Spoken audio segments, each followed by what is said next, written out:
What is the worst book that you read for school? Read Ethan Frome in high school. I have no idea why I hated it, but I made it a point to get rid of that book as soon as we were done with it. Easily the most boring premise for a book you could ever come up with. Who can get excited to read about a brooding cripple who sucks at sledding?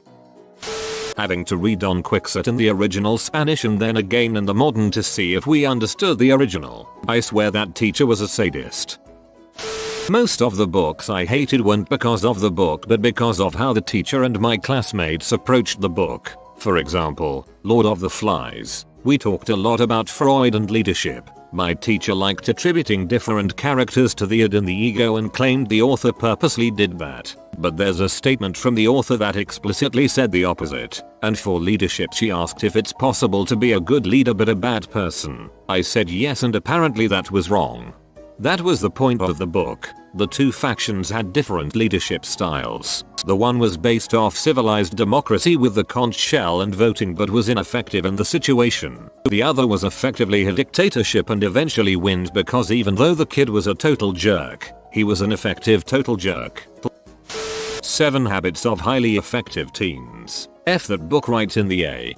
I decided to try some of these. They are freaking horrible advice. Literally just made my depression worse most of the time.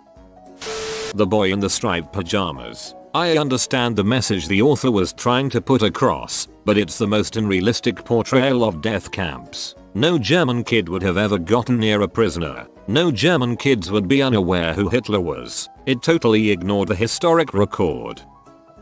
I had to read Twilight in my 10th grade honors English class because my teacher had Stephanie Meyer in his class when she was in school, and he was so excited that she had become such a success. We took chapter quizzes about a brooding, sparkly vampire when we should have been reading 1984 instead.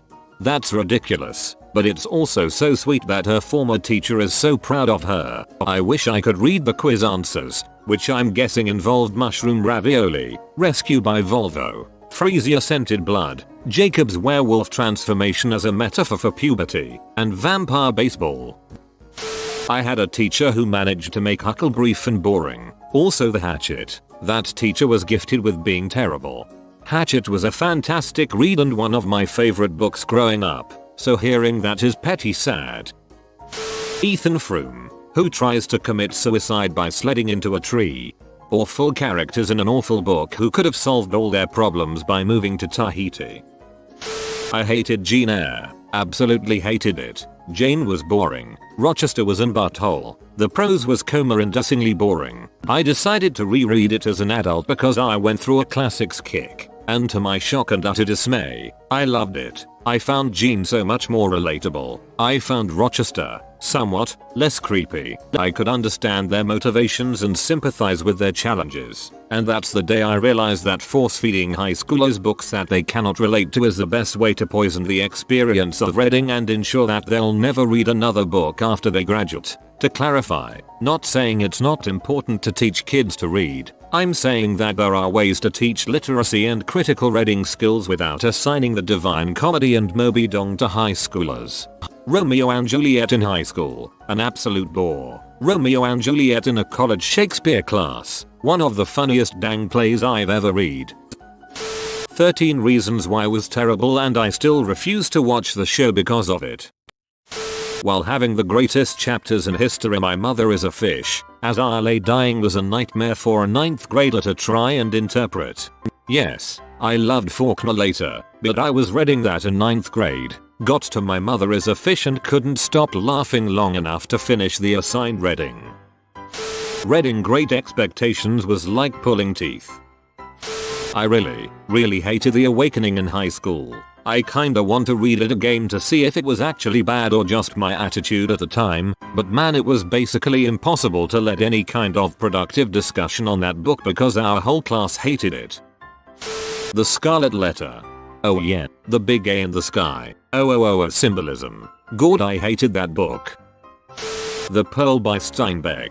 The lesson, at least as we were taught, was that this guy was overtaken by greed and it causes him to basically lose everything. I read it as this poor guy who works an incredibly dangerous job, pearl diver, finds a pretty epic pearl and isn't keen to get fricked over by the intermediaries who are trying to get it at a discount. This guy knows that this was a once in a lifetime find and wants to get enough money to be able to effectively take care of his family and stop engaging in an occupation that is sure to shorten his life. Now, as an adult, I think I can understand the point a bit better. Still, it reads an awful lot like listen, take what you can get. Don't worry about being taken advantage of, especially when you have two people with such a power disparity as a pearl diver and the people buying said pearls.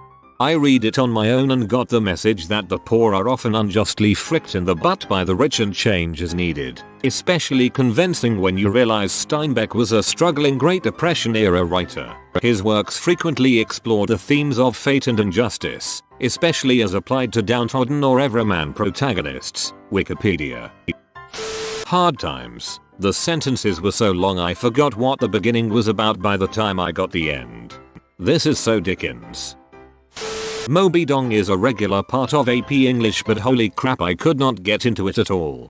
If you read Moby Dong as the mad ramblings of someone tortured by salt air and the unrelenting pursuit of revenge, it's actually still pretty bad. It's not the worst, but it's definitely pretty rough to throw on young readers. Pretty sure the point of this thread is for people to tell us they hate these classic novels and then for others of us to jump in and vigorously defend said novels. I'm game. Tie between Wuthering Heights and Letters to Alice. Maybe I'd appreciate Wuthering Heights more if I read it again today, but Faye Weldon's condescending butt tone in Letters to Alice was unbearable. Island of the Blue Dolphins. Not the worst in quality, but it was just too dang sad. I was in 6th grade and it starts with her getting left on an island by her family. Her brother dies. The wolf she raised died. She finally was rescued just to be told her whole tribe died on the boat ride she missed. I love me some sad literature, but 11-year-old me was not pleased. This was one of my favorite books as a child. I think I read it in the 5th grade. You made some good points though. That book was dark. To this day I will always hate the Pearl. The best part of the Pearl was the copy I had. It was a used copy and had notations throughout about how much the person hated the book. At the start of the last chapter they wrote, "Thank God it's almost over," and guess what, the baby dies. Moby Dong. Herman Melville's novel is masterfully written, but all that discourse on whale blubber and whale anatomy was off-putting at the time. My teacher actually told us to skip the whaling chapters.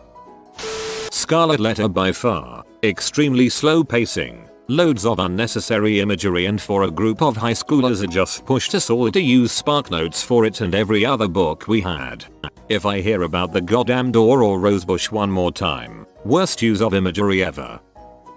The Pearl. I hated that book so much. Every page was just a drag to read. Everyone cheered when the baby got sniped. LMAO. The Turn of the Screw. Let me sum it up for you. Words, words, words, words, kids. Words, words, lady, words, words. Words, ghost, words, words. Lady, words, kids, words, words. Words, kids, words, words, crazy lady. Words, words, words, words, words. Words, ghost, words, words, ghost. Wuthering Heights. Freaking killed me at 14. By the middle of the story I wanted every character to die. Exclamation point, then they did, lol. I'd say The Road, not because I hated it. It was just super freaking depressing.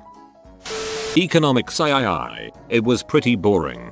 Guess you haven't read Applied Applications of Advanced Calculus and Differential Equations. Spoiler alert. There's no examples of applied uses. Just straight mathematical theorems.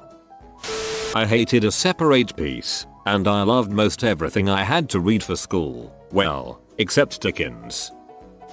The Alchemist is 200 pages from the kid who showed up for the lit class on symbolism and nothing else.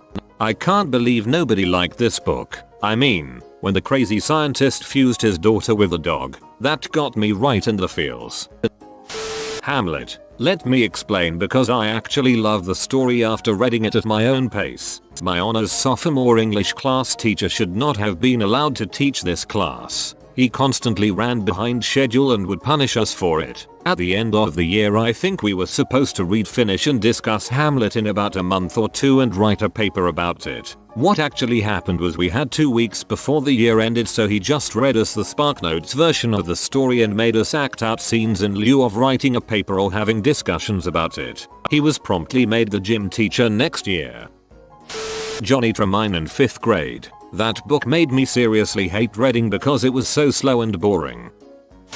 Frankenstein. Not so much that the story itself was bad, but I had a really nasty teacher who made me the target of her anger every class. All this because I corrected a spelling error she made on the board beginning of the school year. It was the hardest school year ever, with her picking on me over every small thing, even going as far to pick on my appearance in front of the whole class. So every time I come across Frankenstein, it reminds me of that witch and I just can't bring myself to read it again, even when I went on to major in English literature.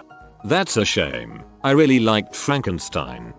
Things fall apart. I understood the message. I appreciated the descriptions. I empathized with the characters as well as intended. But good lord was it hard to get through. A conquo. Ethan fricking Froome. This goddamn book has no purpose. It is the koala of literature. The characters are deeply unlikable, barely human. It's as if someone turned Eeyore from Winnie the Pooh into a narrator and had him write a book about his sad, dreary, snow-filled life of misery. The point is literally that everything sucks and then you die. Not only do you die in the absolutely most dumb fuck way imaginable. You ride your fricking sled down a hill into a tree. Where the Red Fern Grows by Wilson Rawls. Broke my heart, that fricking book. You have been visited by the snake of great corn. You will be blessed with corn for eternities to come, but only if you comment corn me up. Snake, if you are new to the channel, you can subscribe. I publish new videos every day. Until then, check out another video, or don't. Either way, have a great day you magnificent people.